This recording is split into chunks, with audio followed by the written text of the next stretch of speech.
نیکیوں کا، فضیلتوں کا ایک موسم ہمارے لیے مقرر فرمایا ہے، اس موقع سے ایسا فائدہ ہم کیسے اٹھا سکتے ہیں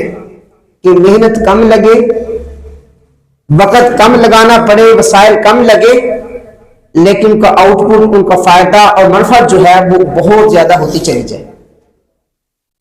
ایک مثال سے میں بات کو شروع کرنا چاہوں گا۔ چند دن پہلے ایک دوست نے، جب پہلا رمضان تھا، روزہ رکھنے کے لیے ہم جا رہے تھے، تقریباً 7:30 8 بجے کے قریب فون کیا اور فون کر کے پوچھا خیریت سے، مخی خیریت سے،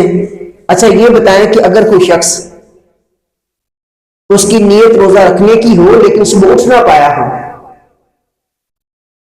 تو کیا اگر اس نے کچھ کھایا پیا نہیں تو روزے کو آگے بڑھا سکتا ہے؟ جواب دیا کہ جی وہ ایسا کر سکتا ہے۔ بات ختم ہوگی۔ اب ساری علمی باتیں کرنے سے پہلے یہ بات میں آپ کے سامنے رکھنا چاہتا ہوں، وہ یہ ہے کہ ایک شخص نے سوال کیا، دوسرے شخص نے کیا کہا؟ آپ ایسا کر سکتے ہیں۔ روزہ کس نے رکھا ہوگا؟ اس شخص نے۔ سارے دن مشقت کس نے برداشت کی ہوگی؟ اس شخص نے۔ لیکن شام کو جب وہ روزہ مکمل کر چکا ہوگا تو اللہ سے بہت امید ہے کہ جتنا روزہ رکھنے والے کو اجر ملا ہوگا، محض ایسا کہنے کی وجہ سے کہ آپ روزہ رکھ سکتے ہیں، اس شخص کے نامہ عمل میں بھی اللہ کے فضل سے یہ لکھا جا چکا ہوگا کہ فلاں شخص نے روزہ رکھا تھا اور اس کے روزہ رکھنے کی بنیاد اللہ نے اس شخص کو بنایا تھا۔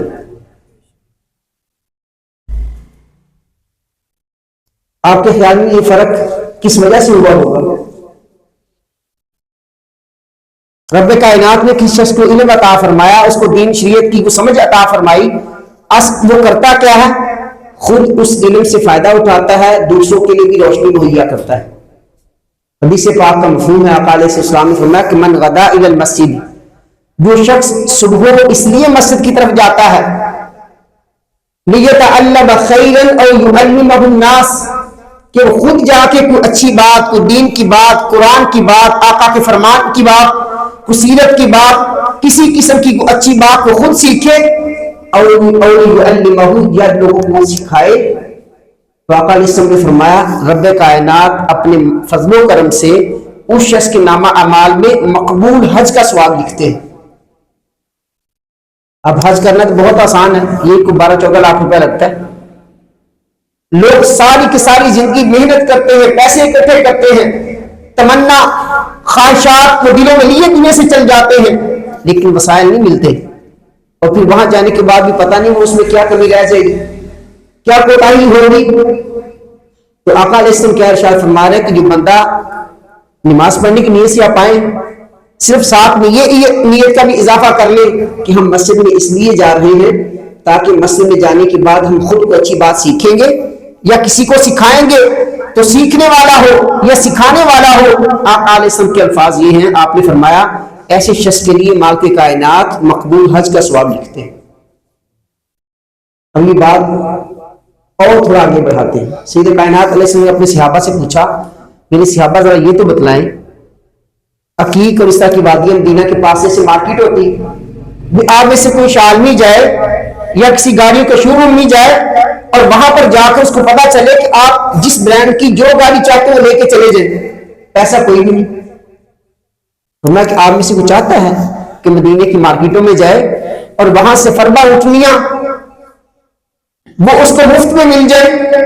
فرمایا حضور ہر شخص یہی چاہتا ہے۔ تو فرمایا کہ مسجد میں جائیں، وہاں پر جا کر قرآن حکیم کی کوئی ایک آیت پڑھیں یا سیکھیں، وہ آپ کے لیے ان اونٹنیوں کے فری مل جانے سے زیادہ اچھی ہے۔ اور جو شخص جیسے آیات کی تعداد اور مقدار بڑھاتا چلا جائے گا، فرمایا اس کا اجر و ثواب بھی کیا ہوگا؟ وہ اتنا ہی بڑھتا چلا جائے گا۔ ہم لوگ یہ کیا کہ بہانہ بنا لیتے ہیں،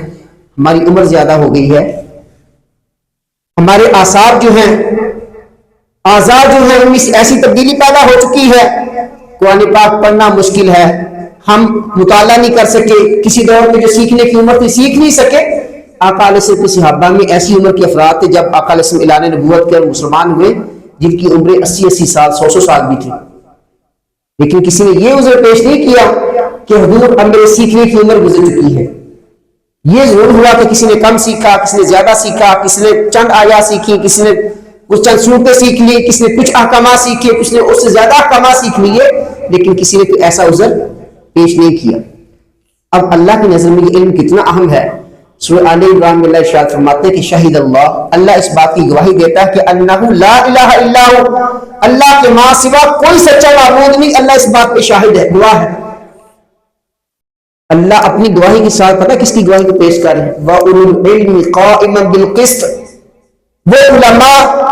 جو انصاف کی بات کرتے ہیں ان کا تو یہی کہنا ہے کہ اس کائنات کا اللہ کے ماں سوا کوئی سچا معبود نہیں۔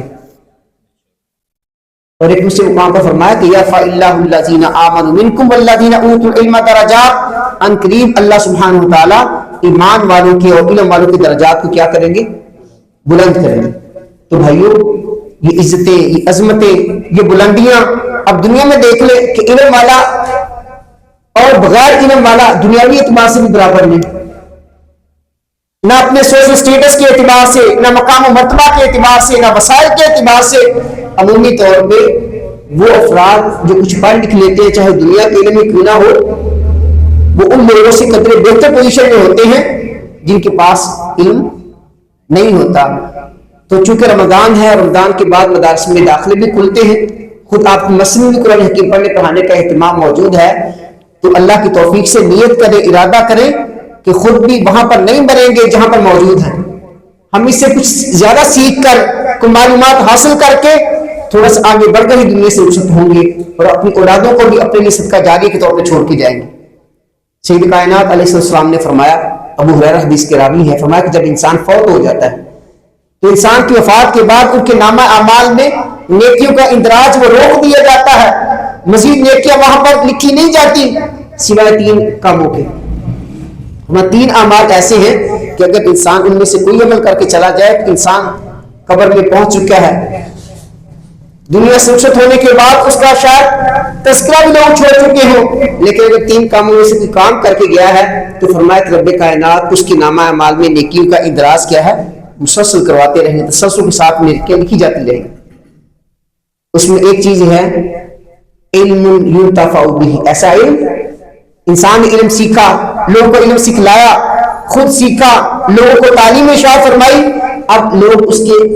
جو شاگرد تھے، جو علم سیکھ چکے تھے، اس نے کوئی کتاب لکھی تھی یا کوئی تشریح لکھی تھی، کسی کو مسئلہ بتایا تھا، کسی نے عمل اس پہ کرنا شروع کر دیا، اب فائدہ کیا ہو رہا ہے، بتانے والا، سمجھانے والا، سکھانے والا قبر میں جا پہنچا ہے، اور جو لوگ عمل کر رہے ہیں جہاں وہ اپنے لیے نیکیاں کما رہے ہیں، اس شخص کے لیے بھی نیکیوں کا سلسلہ کیا ہے، وہ مسلسل جاری ہے۔ تو کیا ہم یہ ایسا نہیں چاہیں گے کہ ہماری مشقت کم لگے، محنت کم لگے، وسائل کم لگے، لیکن رب کائنات ہماری نیکیاں ان میں اضافہ مسلسل کرتے چلے جائیں؟ اب مسجد میں بیٹھے، اب مسجد میں آئے ہیں، آپ کا ذہن بنا ہوگا، آپ نے کبھی کچھ سوچا ہوگا، وہ جو سوچا تھا، جو سیکھا تھا، وہ کسی استاد نے سکھلایا ہوگا، کسی عالم نے آپ کو بتلایا ہوگا، آپ کسی نماز کی فضیلت کی وجہ سے، اس کی فرضیت کی وجہ سے، اب نیکیوں کو حصول کے لیے، رب کائنات کو راضی کرنے کے لیے اب جو کچھ بھی نیت کر کے آئے ہیں، آپ کو کس نے بتلایا تھا؟ اب جس کے بتلانے سے، سمجھانے سے آپ یہاں پر تشریف فرما ہیں، وہ پتہ نہیں دنیا میں ہے یا نہیں، لیکن اس سے نیکیاں کیا ہیں، وہ لکھی جا رہی ہیں۔ تو بھائیو ہم میں سے ہر شخص کو مسلسل سیکھنے کی ضرورت ہے۔ ہم ایک چیز کے بارے میں سیکھتے ہیں، پھر دوسری کے بارے میں سیکھتے ہیں، اس طریقے سے ہماری جہالت وہ کم ہوتی چلی جاتی ہے اور معلومات بڑھتی چلی جاتی ہیں۔ اور اسلام نے یہ بھی تصور دیا ہے علم کا کہ محض معلومات میں اضافے کے لیے آپ نے نہیں سیکھنا، ایسا نہیں کہ ایسا میری معلومات زیادہ ہو جائیں نیکیوں کے بارے میں، تقویٰ کے بارے میں، دنیا کے بارے میں، دنیا کے مسائل کے بارے میں، بلکہ نیت یہ ہونی چاہیے کہ علم اس لیے سیکھنا ہے تاکہ اس کے اوپر عمل پیرا بھی ہو۔ اس لیے کہ قیامت والے دن جو 4-5 سوالات رب کائنات نے پوچھنے ہیں، اس میں سے ایک سوال یہ بھی ہے ان علم فیما عمل فیہ، اچھا بھی جو علم اللہ پوچھے گے کہ میں نے آپ کو علم عطا کیا تھا، عمل کتنا کیا؟ تو علم سیکھنا ہے اور اللہ کی رضا کے ساتھ ساتھ عمل کے لیے سیکھنا ہے تاکہ میری اصلاح ہو، میرا کردار بہتر ہو، اور مجھ سے روشنی لے کے اور بھی لوگ جو ہیں وہ اپنے اعمال کی اصلاح کریں۔ اللہ سبحانہ و تعالیٰ نے وہ چیزیں جو علم حاصل کرنے کے استعمال ہوتے ہیں ان کی قسمیں اٹھائی ہیں قرآن پاک میں، نون والقلم وما یسطرون، قلم کی قسم اور ان الفاظ کی قسم جو قلم کے ذریعے سے لکھے جاتے ہیں۔ والطور وکتاب مستور، اور لکھی ہوئی کتاب کی قسم، کہیں سیاہی کا تذکرہ، کہیں کتاب کا تذکرہ، کبھی اس قلم کا تذکرہ جس کے ذریعے سے علم کو لکھا جاتا ہے۔ اب تصور کریں کہ رب کائنات اگر کسی کی قسم اٹھا رہے ہیں تو اس کی اہمیت کیسے اٹھا رہے ہوں گے نا؟ عالم نہیں، علم نہیں، بلکہ وہ ادوات، وہ ٹولز، وہ گیجٹس جن کے ذریعے سے ہم علم حاصل کرتے ہیں، رب کائنات نے ان کو بھی اس لائق کے سمجھا ہے کہ ان کی قسم اٹھا کے قرآن حکیم میں اس کا اندراج کیا جائے۔ تو بھائیو، اللہ نے زندگی دی ہے، مہلت دی ہے، اللہ نے اولاد عطا فرمائی ہے، خود بھی کوشش کرے اور کم از کم یہ کہ اپنی اولادوں کو علم کی طرف لانے کی کوشش کرے۔ یہ اولاد آپ کی صدقہ جاریہ بنے گی، یہی آپ کے لیے دعائیں کرنے والی بنے گی، یہی آپ کی نیکیوں میں اضافے کا باعث بنے گی، اور دنیا میں بھی آپ کی آنکھوں کو ٹھنڈک کا باعث بنے گی، اور جب اللہ کے پاس پہنچیں گے وہاں پر بھی آپ کو جا کے انشاءاللہ تعالیٰ بڑی خوشی ہوگی۔ لیکن اگر ایسا نہ کر سکے، خود بھی کوتاہی کی زندگی گزار کے دنیا سے رخصت ہو گئے، اور اولاد کی تربیت کی جو ذمہ داری تھی اس کو بھی پورا نہ کر سکے، پھر یہ نقصان ہوگا کہ آپ ہو سکتا ہے کہ دنیا میں ہی ہو، اولاد نافرمانی کرے، اولاد وہ اچھے کاموں کی طرف نہ جائے، اولاد وہ بگڑ جائے، وہ بری صحبت میں بیٹھنا شروع کر دے، اور پھر آپ پریشان ہو۔ اس پریشانی سے بچنے کا طریقہ یہ ہے کہ بچوں کو قرآن کے ساتھ، سنت کے ساتھ، احادیث کے ساتھ، آقا علیہ السلام کی سیرت کے ساتھ، مسجد کے ساتھ، علم کے ساتھ، علماء کے ساتھ جوڑے، تاکہ آپ کی عزتوں میں بھی، رفتوں میں اضافہ ہو، اور آپ کی اولاد جو آپ کے آنکھوں کی ٹھنڈک بنے۔ وآخر دعوانا الحمدللہ رب العالمین۔